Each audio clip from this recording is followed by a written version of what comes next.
James is having butternut squash, some stuffed peppers with rice and some veggies and garlic and stuff, and yellow flesh potatoes and a red potato. And he's going to talk about the philosophy book. Go ahead.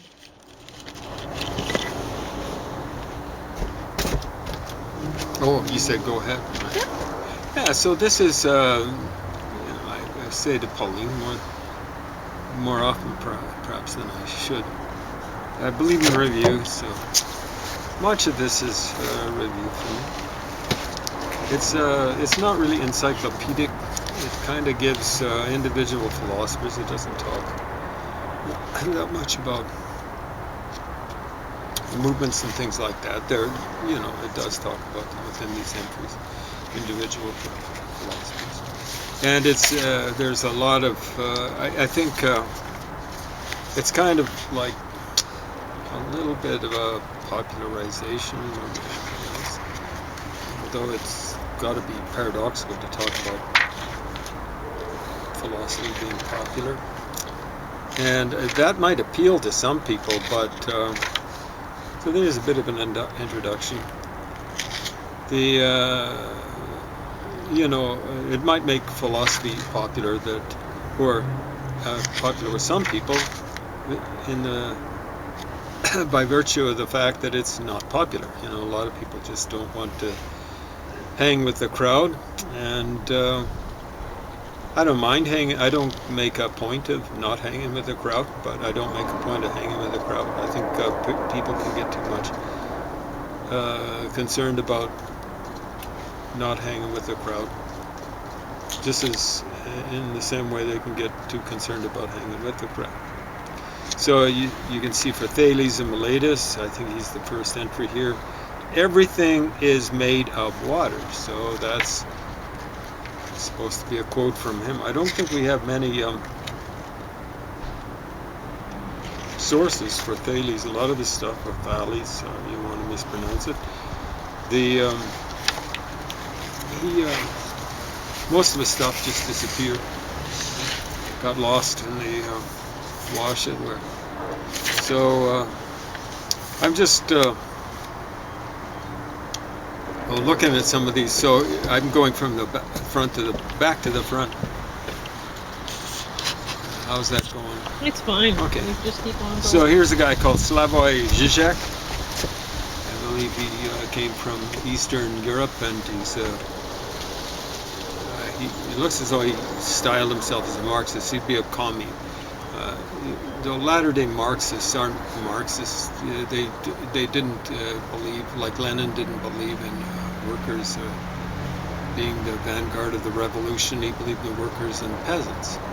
Mao didn't believe in the workers being the vanguard of the revolution. He believed in the peasants entirely and same sort of thing with who's that idiot in Cuba? Both of the Castros. I presume it was the same sort of thing with Hugo Chavez in Venezuela. He's now creatively dead. And same thing with both of the Castros, definitely Fidel Castro. So here's his big quote. All the best Marxist analyses are always analyses of failure. So I don't know if it's like self-analysis to use it. I think that's a term in psychology. Some of the biggest failures in the history of the modern world have been Marxist failures. So, Marx is going around saying capitalism will fail, and that's when the revolution will happen. There will be a huge, big economic fallout, depression, and then that's when the workers will take over. I think that's why they tended to want to do a general strike. It was a move for after the commies took over in Russia to have a general strike throughout the world. We even in Canada had something like a general strike. It was ridiculous. So all the best Marxist analyses are always analyses of failure. No, their best analyses should be self-analysis of all their failures. Wow, monstrous failure in the Soviet Union, monstrous failure in China, People's Republic of China, monstrous failure in Cuba, monstrous failure in Venezuela, and on it goes. A lot of the failures were Nazism mixed with communism. Almost every successful third world movement after World War II was a mixture of the two, Nazism, nationalism, mixed with, like, virulent nationalism mixed with communism. So nationalism when it came to internal and external, like dealing with enemies and stuff like that externally, but also internally. And then internal stuff, the way they handled their economy was communist, 5-year plans, what they called socialism. So Peter Singer, in suffering the animals are our equals. So Peter Singer was I don't know if he's still alive, kind of like an animal rights activist, and unfortunately I think they're not, when it comes to feeling pain, they're our equals, but they suffer more than we do because we're pounding on them. Philosophy is not only a written enterprise. That's Henry Odera Oruka. Philosophy is not only a written enterprise. How do you prove it? How do you prove it? Like, I suspect he's something like a third worlder or something like that, and we could say, oh, you know, like before writing, people philosophized, and they probably did, but how do you prove it? Who plays God in present-day feminism? Julia Kristeva. She's one of the, you'll always find her in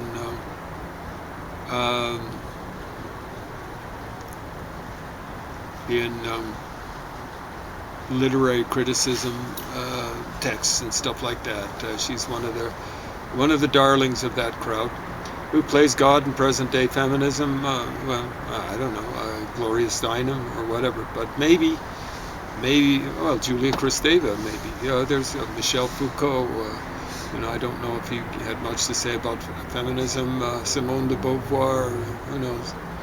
But thought has always worked by opposition. Hélène Cixous. So how profound is that? Here's William Butler Yeats. Age is a reversal of an age. That sounds a bit like the Hegelian dialectic, which Marx took over. Hélène Cixous might still be alive. So what's profound about that? Thought has always worked by opposition.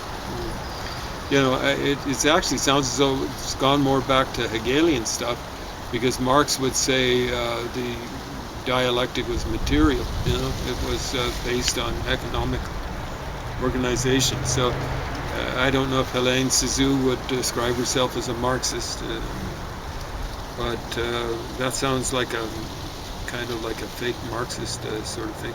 So again, she's a darling of the literary critics. Every empire tells itself and the world that it is unlike all other empires.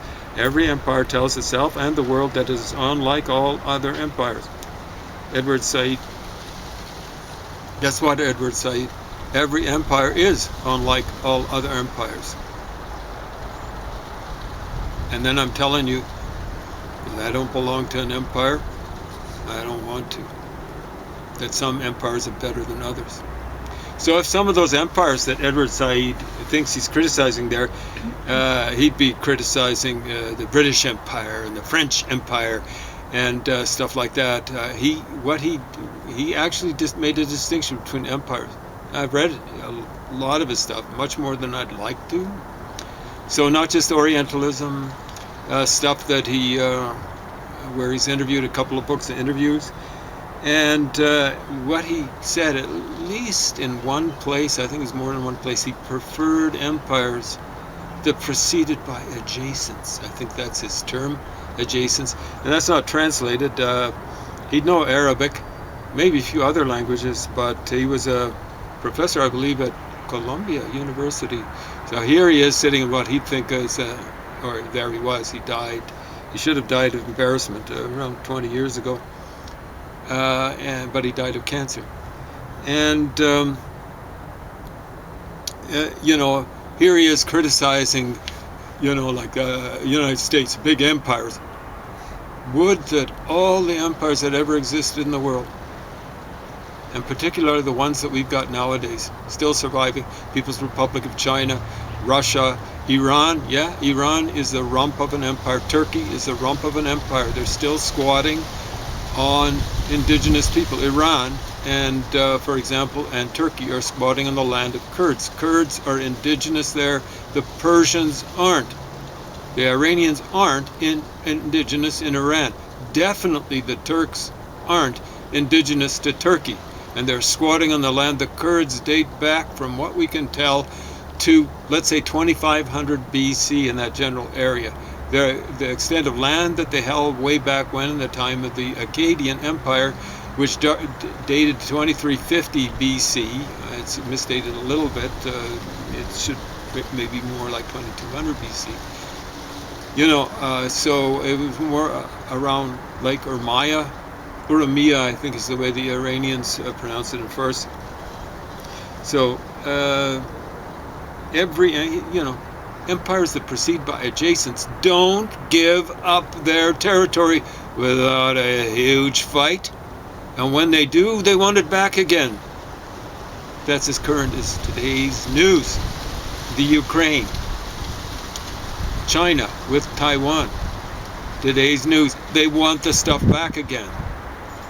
Just before I was born, China took over Tibet because they controlled it for a little while, hundreds of years before.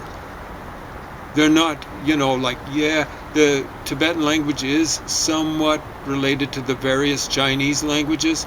The group is called Sino-Tibetan, as I recall.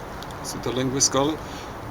But they're not closely related. Got a different culture, Confucian in the one, Buddhist in the other. Buddhism kind of made it in China, but it bit the big one with the help of Confucianism. Started doing that about 800 AD. It's a long time ago. So every empire tells itself and the world that it is unlike other empires. And what this guy does is he has his nuance, but it is a corrupt sort of thing. What he believes in is, I understand he's a Christian Arab and stuff like that. He's squatting in a land that was settler colonized by Arabs. And his ancestors would have been colonized by these people, and it colonized his head. Now he's thinking that the Arab Empire would have been superior to the latter-day English Empire. The English gave up their empire almost without a shot to Gandhi. What was Hitler's take on Gandhi? He couldn't believe the English. He said, if I were head of the English Empire, Gandhi would disappear. No one would ever know what happened to him. There you go. That's a guy who, his empire preceded by adjacents.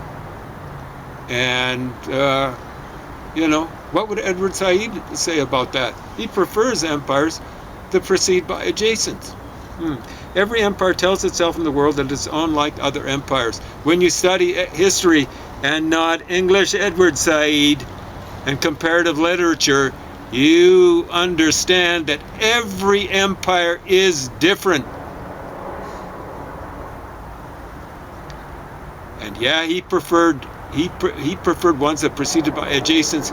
His moral compass was Skarui. That's 3 syllables on the Skarui, okay? Luce Irigaray, and I'm probably mispronouncing that, every desire has a relation to madness. How about the desire to be rational? I suppose you could say I might be resorting to equivocation, but the criticism of having the desire for rationality would be maybe equivocation. So every desire has a relation to madness. This is what happens with, I'm going to say almost all philosophers, because I don't like saying every philosopher. They do the everything too much. And here's an example. Every desire has a relation to madness. Overstatement. There's nothing deep down inside us except what we have put there ourselves. Richard Rorty, he's of the people that the literary critics semi-like. He's one of the more rational ones. He's got his problems too. He might still be alive, I'm not sure. Relatively current. There is nothing deep down inside us except what we have put there. Again, philosopher, nothing. We've got lots of stuff deep down inside of us that wasn't put there. We've got instincts. It's just we don't have the same instinctual level that animals do. So, for example, when we see bugs, there might be some people who don't start, or when we see a snake, we start. Mm-hmm. When I see something that looks like a snake, like you have a fake snake that somehow ended over at in my bedroom, in my place. Plant pots? Every time I see it, I just start. Oh, well, we should move that thing. Like if people didn't do that, enough people didn't do that, they wouldn't survive terribly well. It's a survival instinct. So there's nothing deep down inside us, and that's deep down, except what we have put there ourselves. No. There's a lot of stuff we put down there. Animals tend not to do that. But there you go. There's nothing outside of the text. Jacques Derrida. And yeah, I've gone through on grammatology. There's nothing outside of the text. Well, holy smokes, before writing was ever invented, there was nothing. You see how ridiculous that is? And, so compare and contrast with philosophy is not only a written enterprise. I'm sure this dude, Oruka's popular, the literary critics and the fancy-dancy philosophers, but so is Jacques Derrida. It's just ridiculous. Society, both things are ridiculous. Society is dependent upon a criticism of its own traditions. Jürgen Habermas, he's one of the few Marxists that's semi-rational, semi-sensible. Society is dependent upon a criticism of its own traditions. Yeah, like Marxists have got to do that too. If we choose, we can live in a world of comforting illusion. Noam Chomsky. And yeah, he's chosen. But the sad thing is, you look at that frown on him. He's comfortable in his masochism. Like he's so sad about all the reality and stuff like that, because it's just not going the way of the right type of libertarians. How much time we got? 5? Oh, you have 10 minutes. There we go. So, he's a libertarian, but the libertarians that are taking over are right-wingers. Libertarian doesn't work. There are two types of libertarianism of the left. There's the people who believe in direct action, generally violence, and the less said about them, the better. All they do is they give right-wing oppressors an excuse to crush everyone on the left. The other ones tend to be fellow travelers with the direct action libertarians, and they always seem to be have the same initial motivations as the communists. So they'll be there, and they'll help have a revolution. It's like crush fascism, crush capitalism and stuff like that. Then they crush capitalism, and then the commies kick them out of the catbird seat. And of course, when they kick them out, it's like from a 100-foot tower, So they're useless, stupid fellow travelers like Noam Chomsky. Man is an invention of recent date, Michel Foucault. Oh, okay. Is a million years recent? Well, when do anthropologists say mankind first developed? And it really was an invention. It just kind of like developed. An invention. But this is the trouble with Foucault. You look at his books, like The Birth of the Clinic, the archaeologies going back, but he doesn't go back deep enough. So much happened in the classical period, and this happened during the period of the Enlightenment. This is when this happened. This is when, the birth of, is it the birth of the prison or something like that? Well, he talks about it. It's not one of his titles. It's in what's been mistranslated as Discipline and Punish. And he's saying there was torture, and then somewhere around I believe it's the classical period / more, into the period of Enlightenment. Then all of a sudden you got the prison. Hey, of course it's in the Bible. Maybe it's all made up. Paul, the apostle, or some of you folks out there would call him St. Paul. You know, he was in a prison. John the Baptist was in a prison. He eventually was whacked, but Herod was afraid of killing him. Eventually he did, at the behest. These might all be stories, but you know that if we go back to Roman times, we'll find out that there were people sitting in prison. In medieval times, when people were being subjected to horrible, gruesome killings, there were public killings, the kind that Foucault so lovingly describes at the beginning of Discipline and Punish. There were people who were held, the man in the Iron Mask. I don't think that's I think that was, it's a story, but it was based on a real person. He was just kept in an iron mask. I guess no one knew who he was. Stuff like that. Was that in France or something like that? There were princes held in England for a while in jail. Yeah, they weren't whacked publicly. I think that was by Richard III. Okay, Frantz Fanon. For the black man, there is only one destiny, and it is white. Tell that to Michael Jackson. Yeah, okay.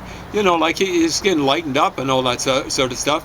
Tell that to LeBron James. You know, like, does he want to, you know, like, not be able to jump or something like that? Does he want not to be able to run as fast or stuff like that? Does he want to be Steve Nash or something like that? Steve Nash had trouble playing defense because he wasn't. Does he want to be not as tall? Yeah, he wasn't as tall. You know, there's a somewhat of a difference between subtypes in particular type of races. You get pygmies, they're really short, but you get the Watusi in Africa, they're really tall. And if their descendants come to the United States, they're going to be able to play basketball really, really well. And his destiny, and it is white. Wrong. You know, history is proving this stupid guy, Frantz Fanon, wrong. Black folks are doing well in the United States, in the Western world, at the stuff that they tend to love doing. When they do other things, they do well there too. On CBC, they had a guy who was a big stock market investor, black kind of guy. And did he have to do some struggling? Yeah, I don't know. You know, when I look at the, what sort of prizes are they having now? Oh yeah, it's some sort of prizes. They're featuring them on, they're giving a Order of Canada. And they're being featured, a couple of them a day or one a day, on Matt Galloway this week. And I'm going, whoa, they're all people of color or some other sort of thing. They're doing well, because I think there's a little bit of tokenism going on there. So, and it is white. Well, I don't know. It's a work in progress. Okay, Jean-François Lyotard, the guy who invented, I think, or really jumped on the bandwagon of postmodernism. Knowledge is produced to be sold. Okay, so let's look at Jonas Salk, who invented the first vaccine for polio. It's not the one we use now. I think we use the Sabine one. But what did Jonas Salk do? He just gave it free to the world. Knowledge is produced to be sold. Lie. I produce knowledge. Most people don't want it. I don't produce it to be sold. Knowledge is produced to be sold. You know, I've got a revision of Egyptian chronology. I couldn't sell it. Anything goes. Paul Fire Abbott. I don't know. Is that ironic or something like that? Anything goes. Jesus Christ. Sorry about my French there. Art is a form of life. Richard Wollheim. Well, it's a form of death too. It depends on the kind of art that you're dealing with. Yeah. The principles of justice are chosen behind a veil of ignorance. John Rawls is one of the more sensible guys. But he was, I gather, something like a liberal. The principles of justice are chosen behind a veil of ignorance. To a certain extent. It depends on how democratic. I guess that's a more fancy way of saying the law is an ass. The law is an ass. So someone said that before, and actually better. He just prettied it up. Yeah, exactly right. Couple of minutes? You have 5. 5, there we go. Normal science doesn't aim at novelties of fact or theory. Normal science doesn't aim at novelties of fact or theory. I'm telling you, that's Thomas Kuhn, who wrote about scientific revolutions and things like that. Normal science, he calls something normal science. Normal science is pseudoscience. It's anti-science. It's not even pseudoscience. It crushes progress. Science is progress. Science is developing new stuff, new knowledge. And normal science, what he calls normal science, is there to crush it. So it doesn't aim at novelties of fact or theory. See what I'm saying? It doesn't want novelty. Science is about novelty, but not novelty for novelty's sake. Novelty that's discovered, that's new reality. It's not like a fad. It shouldn't be. How would we manage without a culture? Mary Midgley. Very well, thank you. I believe there are only 8 billion cultures in the world. All this nonsense about multiculturalism is about polyculturalism. It's about picking out a half dozen to maybe a dozen cultures and letting them squat on their followers. And in the case of some cultures, squash on cultures that, or individuals, in the case of Salman Rushdie, that criticize that one culture. Cultures, how would we manage without a culture? It's not neutral. We do so much better. Language is a skin. Roland Barthes. I suspect he's French. Was. Language is a skin. No, why wouldn't you say language is a tongue? Or language is an ear? Or language is what connects the two of the brain? Language is a skin. No. Life will be lived all the better if it has no meaning. Albert Camus. Well, life will be lived all the better if it has no meaningless meaning. So people would do better if they didn't follow some sort of stupid religion that has a heaven or hell at the end of it. Or some sort of reincarnation at the end of it, or reincarnation that ends in nothingness, as in the case of Buddhism. Life would be lived all the better if it has no meaning. You'd better get some meaning, dude. Albert Camus died in a car accident. I don't think it was his fault. Arne Ness. Think like a mountain. Yeah, think like a mountain. But think like a valley. Think like a molehill. Think like a lot of different things. Think like a mountain? What's that supposed to mean? Like think big or whatever? Some of the worst people in the world. Adolf Hitler, the Ayatollah Khomeini, what's his name? Xi Jinping. They think like a mountain. George Bush Jr. Think like a mountain. Don't think like a mountain. Think like a mountain some of the time, but think like a mountain all the time? Is that what he's saying? The fundamental sense of freedom is freedom from chains. Isaiah Berlin.